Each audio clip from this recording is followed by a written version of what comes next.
جنت البقیع میں اچانک قبر سے عجیب و غریب مخلوق نکل آئی۔ سعودی بادشاہ سے کیا کہا سنو۔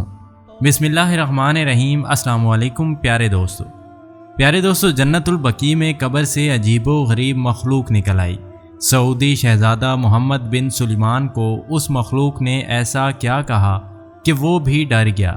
استغفر اللہ۔ مسلمانوں، ابھی بھی وقت ہے، توبہ کر لو۔ دوستو، جنت البقیع میں موجود ایک قبر میں پیش آنے والے اس واقعے نے لوگوں کو مزید ڈرا دیا ہے۔ کئی لوگ تو باقاعدہ ڈر کر اللہ تعالیٰ کے آگے سجدہ ریز ہو گئے اور اللہ تعالیٰ کے حضور اپنے گناہوں کی توبہ کرنے لگے۔ آخر ایسا بھی کیا جنت البقیع میں پیش آیا کہ لوگ توبہ کرنے پر مجبور ہو گئے؟ ایسی مخلوق جسے دیکھ کر بڑے سے بڑے دلیر شخص کی بھی چیخیں نکل گئیں۔ آج کی ویڈیو میں یہ تمام معاملات آپ کو دکھائیں گے بھی اور بتائیں گے بھی، لیکن دوستو آپ کو ہمارے ساتھ اس ویڈیو میں آخر تک جڑے رہنا ہوگا اور آگے بڑھنے سے پہلے کنفرم ضرور کر لیجئے گا کہ آپ نے ہمارا چینل سبسکرائب کر رکھا ہے یا نہیں۔ اگر نہیں تو فوری سبسکرائب کرتے ہوئے بیل آئیکن کو کلک کر دیجئے گا تاکہ ہماری آنے والی مزید ویڈیوز کا نوٹیفیکیشن ہر وقت آپ کو موصول ہوتا رہے۔ تو آئیے باقاعدہ ویڈیو کا آغاز کرتے ہیں۔ پیارے دوستو، جمعۃ المبارک کا دن تھا۔ سعودی عرب میں شدید بارشوں کی وجہ سے قبرستان میں بہت زیادہ جھاڑیاں اگ گئی تھیں، اس لیے وہاں کی انچارج کی جانب سے یہ خاص ہدایت جاری کی گئی تھی کہ آج کے روز جنت البقیع سے تمام تر جھاڑیوں اور بوٹیوں کو قبروں سے اکھاڑا جائے گا، قبروں کی مرمت کی جائے گی تاکہ مزید موسمیاتی تبدیلی کی وجہ سے کسی بھی طرح کی بے حرمتی قبروں کی نہ ہو سکے۔ دوستو، ایک گورکن بھی وہاں پہ موجود تھا جو کہ وہاں پر یہی کام سر انجام دے رہا تھا۔ وہ جب ایک قبر کے پاس پہنچا تو اسے یوں لگا جیسے قبر ہل رہی ہو۔ ایسا لگ رہا تھا جیسے اس پر ڈالی گئی مٹی اوپر کی جانب ابھر رہی ہو۔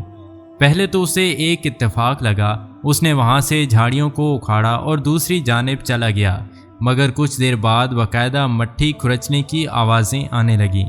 ایسا لگ رہا تھا جیسے سچ مچ وہاں پر مٹی میں کوئی چیز موجود ہو جو باہر نکلنے کی کوشش کر رہی ہو۔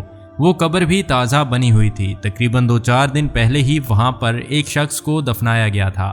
جب اس نے یہ سب دیکھا تو باقی لوگوں کو بھی وہاں پر بلا لیا۔ اپنے باقی ساتھیوں سے کہنے لگا کہ زمین کا یہ حصہ بار بار ابھر رہا ہے، ایسا لگ رہا ہے جیسے اس قبر میں دفنائے جانے والا شخص دوبارہ زندہ ہو چکا ہے اور قبر سے باہر آنے کے لیے مٹی کھرچ رہا ہے۔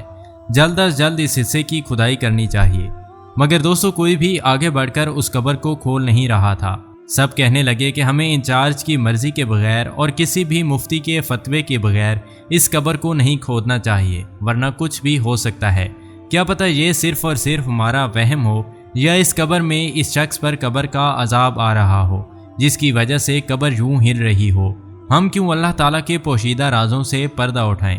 دوستو، اس بات پر کافی دیر تک بحث چلتی رہی مگر کوئی بھی اس قبر کو کھول نہیں رہا تھا، جبکہ وہاں پر موجود گورکن اس بات پر ہی زور دے رہا تھا کہ ہمیں قبر کھود کر دیکھنی چاہیے۔ اگر اس قبر میں موجود شخص زندہ ہوا اور ہم نے مزید دیر کی تو یہ نہ ہو کہ وہ اپنی جان کی بازی ہار بیٹھے۔ اب اسی بات پر ہی غور و فکر کیا جا رہا تھا کہ وہاں پر محمد بن سلمان سعودی شہزادہ مسجد نبوی صلی اللہ علیہ وآلہ وسلم کی زیارت کے لیے تشریف لائے۔ مسجد نبوی صلی اللہ علیہ وآلہ وسلم کی زیارت کے بعد وہ جنت البقیع میں بھی فاتح خوانی کے لیے آ گئے اور ساتھ میں نگرانی بھی کر رہے تھے کہ یہاں پر کس قدر لوگ اپنے کاموں کے ساتھ مخلص ہیں۔ وہ یوں ہی دورہ کرتے ہوئے وہاں سے گزر رہے تھے کہ قبرستان میں کھڑے 3-4 لوگوں کو پریشان دیکھ کر اور ان سے بحث چھڑی دیکھ کر انہی کی جانب چلے آئے۔ وہ لوگ جو اپنی ہی باتوں میں مشغول تھے سعودی شہزادے محمد بن سلمان کو اپنے سامنے دیکھ کر بکھلا سے گئے تھے۔ جب سعودی شہزادے نے ان سے اس بارے میں سوال کیا تو پہلے تو بات کو چھپایا گیا، مگر عین اسی وقت دوستو ایک مرتبہ پھر وہ قبر ہلنے لگی تھی۔ مٹی اس مرتبہ بہت زیادہ اوپر کو ابھری تھی۔ یہ محمد بن سلمان نے بھی اپنی آنکھوں سے دیکھا تھا۔ کہنے لگا کہ اس قبر کے نیچے کیا ہے؟ کیا یہاں پر کوئی شخص دفن ہے؟ گورکن مزید چپ نہ رہ سکا، ساری بات شہزادے کو بتا دی۔ کہنے لگا، میں لوگوں سے کہہ رہا ہوں کہ ہمیں اس قبر کو کھود کر دیکھنا چاہیے، مگر یہ لوگ تو اس بات پر راضی نہیں ہیں۔ کہتے ہیں کہ ہمیں پہلے مفتی سے فتویٰ لینا چاہیے، اس کے بعد ہی قبر کھودنی چاہیے، جبکہ میرا ماننا ہے کہ اگر اس دوران وہ شخص اگر زندہ بھی ہوا تو اس کی جان چلی جائے گی، تو اس کا گناہ ہمارے سر ہی ہوگا۔ ہو سکتا ہے معجزاتی طور پر اللہ تعالیٰ نے اس کی جان بخش دی ہو اور وہ زندہ ہو چکا ہو۔ یہ سن کر دوستو سعودی شہزادے محمد بن سلمان نے وہاں پر موجود باقی اہلکاروں کو فوراً اس قبر کو کھولنے کا حکم صادر کر دیا۔ اس منظر کو دیکھ کر آس پاس کئی لوگ وہاں پر اکٹھے ہو چکے تھے۔ جس جگہ سے قبر کو کھودا جا رہا تھا ہر کوئی اسی جانب دیکھ رہا تھا کہ جانے وہاں سے کیا نکل آئے، مگر جیسے ہی تھوڑی بہت مٹی ہٹائی گئی تو جو چیز سامنے آئی دوستو اس نے سب کو حیران کر کے رکھ دیا تھا۔ تھوڑی سی مٹی ہٹاتے ہی ایک عجیب الخلقت مخلوق باہر کو نکل آئی۔ اسے دیکھ کر وہاں پر موجود سبھی لوگ حیران رہ چکے تھے، کیونکہ وہ کسی ایک 1.5 سالہ بچے جیسا دکھتا تھا اور وہ اپنے چاروں پیروں پر چلتا ہوا مٹی سے باہر آیا تھا۔ اس کے جسم پر ایک بھی بال موجود نہیں تھا، یہاں تک کہ آنکھوں میں بھی، اور سارے انتہائی بڑا تھا۔ اس کا جسم سیال مادے سے لت پت تھا۔ باہر آ کر اس نے اپنی بڑی بڑی سرخ آنکھوں سے سب کو دیکھنا شروع کر دیا۔ فوراً سیکورٹی الرٹ جاری کر دیا گیا۔ جانے کون سی چیز تھی، جہاں تک انہیں یاد تھا اس قبر میں تو ایک 65 سالہ شخص کو دفنایا گیا تھا، پھر یہ بچہ یہاں سے کیسے نمودار ہو سکتا تھا؟ کوئی کچھ بھی سمجھنے سے قاصر تھا۔ فوراً سعودی شہزادہ محمد بن سلمان کو وہاں سے پیچھے کی جانب ہٹایا جانے لگا۔ آپ یہاں سے چلیں، مگر وہ وہیں پر کھڑے تھے۔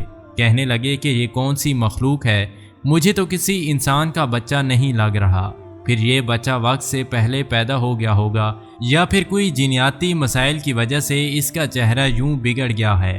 بہرحال کئی طرح کے سوالات لوگوں کے ذہن میں آ چکے تھے۔ دوستو وہ بچہ رینگتا ہوا ان لوگوں کی جانب بڑھ رہا تھا۔ اس کی آنکھوں میں تو گویا خون اترا ہوا تھا۔ اسے دیکھ کر لوگ ڈر کر پیچھے کو ہٹ رہے تھے، اسے رکنے کا کہہ رہے تھے، مگر اس کے دانت مسلسل حرکت میں تھے۔ ایسا لگ رہا تھا جیسے وہ کچھ کہنا چاہ رہا ہو، کچھ بول رہا ہو، مگر سمجھ میں نہیں آ رہا تھا کہ کیا کہنا چاہ رہا ہے۔ اس کے الفاظ میں دوستو بہت زیادہ شور تھا، گویا اس کی سانس لینے کی کھڑکھڑاہٹ اور آواز بہت زیادہ سنائی دے رہی تھی۔ دوستو عجیب الخلقت بچہ چلتا ہوا سعودی شہزادہ محمد بن سلمان کے قریب آیا، اور پھر اسے دیکھ کر جو الفاظ ادا کیے وہ سن کر تو وہاں موجود سبھی لوگ دنگ رہ چکے تھے۔ کوئی سمجھ نہیں رہا تھا کہ آخر ان الفاظ کا مطلب کیا ہے۔ وہ عجیب الخلقت مخلوق کہنے لگی، دوستو عارفہ کے محکوم علیہ ہوں۔ دوستو یہ الفاظ سن کر سعودی شہزادے نے کئی قدم پیچھے کی جانب اٹھائے تھے۔ ہر سو سکتہ طاری ہو چکا تھا۔ یہ عربی کے الفاظ تھے جن کا مطلب تھا کہ تم سب برباد ہو گئے۔ 3 مرتبہ اس عجیب الخلقت مخلوق نے یہی الفاظ دہرائے تھے، اور پھر وہیں پر اس کا جسم ساکت ہو چکا تھا، جیسے اس نے سانس کی ایک بھی رمق باقی نہ رہی ہو۔ وہ لوگ کافی پریشان ہو چکے تھے، آگے بڑھ کر اسے ہلانے لگے، مگر وہ بالکل مردہ ہو چکا تھا۔ اس کے بعد اس عجیب الخلقت مخلوق کو وہیں پر مٹی کھود کر دفنایا گیا۔ دوستو اس معاملے پر جتنا ہو سکا پردہ ڈالنے کی کوشش کی جا رہی ہے، مگر ان جملوں کو سننے کے بعد سعودی شہزادے محمد بن سلمان کی حالت کافی غیر بتائی جا رہی ہے۔ اس مخلوق نے جیسے ہی سعودی شہزادے کی آنکھوں میں آنکھیں ڈال کر کہا تھا کہ تم برباد ہو گئے، ان الفاظ کے کچھ نہ کچھ معنی تو ضرور تھے۔ یقیناً قیامت کی نشانیوں میں سے ایک نشانی تھی۔ دوستو اگر امت مسلمہ پر یہ جملہ لیا جائے تو یقیناً یہ اللہ تعالیٰ کی طرف سے بھیجی گئی ایک نشانی تصور کی جا سکتی ہے، ایک تنبیہ سمجھی جا سکتی ہے، کیونکہ مسلمان جس قدر بکھر چکے ہیں، بجائے اپنے دین پر قائم رہنے کے مغربی عادات و رواج کو اپنے اندر سماتے جا رہے ہیں۔ یہ جملہ بھی اسی بات کی نشاندہی کر رہا تھا۔ دوستو سعودی عرب میں سب سے پہلے دین پھیلنا شروع ہوا اور وہاں سے پوری دنیا میں پھیلتا چلا گیا۔ وہیں پر اب جو کچھ ہو رہا ہے وہ ہم سب میں سے کسی سے بھی ڈھکا چھپا نہیں۔ پہلے جو حرم شریف اور مسجد نبوی صلی اللہ علیہ وآلہ وسلم میں غیر مسلموں کو داخل تک ہونے کی اجازت نہیں دی گئی تھی، یہاں تک کہ سعودی عرب میں کوئی غیر مسلم تک داخل نہیں ہو سکتا تھا۔ سعودی شہزادہ محمد بن سلمان کی حکمرانی کے بعد وہاں پر سے ایسی ساری پابندیاں ہٹا دی گئی ہیں۔ کئی غیر مسلموں کو بھی دیکھا گیا ہے کہ وہ مسجد نبوی صلی اللہ علیہ وآلہ وسلم میں موجود ہیں اور حرم شریف میں بھی اپنی ویڈیوز بنا رہے ہیں۔ یہ سب کچھ دیکھنے کے بعد دنیا میں موجود کئی مسلمان بھی برہمی کا اظہار کر رہے ہیں۔ دوستو جبکہ اب اس عجیب الخلقت مخلوق کے یہ الفاظ کہنا کہ تم برباد ہو گئے، ایک نیا سوال کھڑا کر چکا ہے۔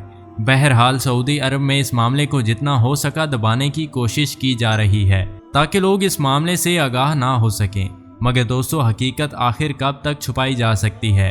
ایک روز تو کھل کر سامنے آ ہی جاتی ہے۔ اللہ تعالیٰ سے دعا ہے کہ اللہ تعالیٰ ہمارے ایمانوں کو سلامت رکھے اور ہمارا خاتمہ کلمہ پڑھتے ہوئے ہو، آمین یا رب العالمین۔ جی تو دوستو یہ تھی ہماری آج کی ویڈیو۔ آپ کو ہماری آج کی ویڈیو کیسی لگی کمنٹس میں ضرور بتائیے گا، اور مزید ایسی ویڈیوز کے لیے ہمارے چینل کو سبسکرائب کر دیں۔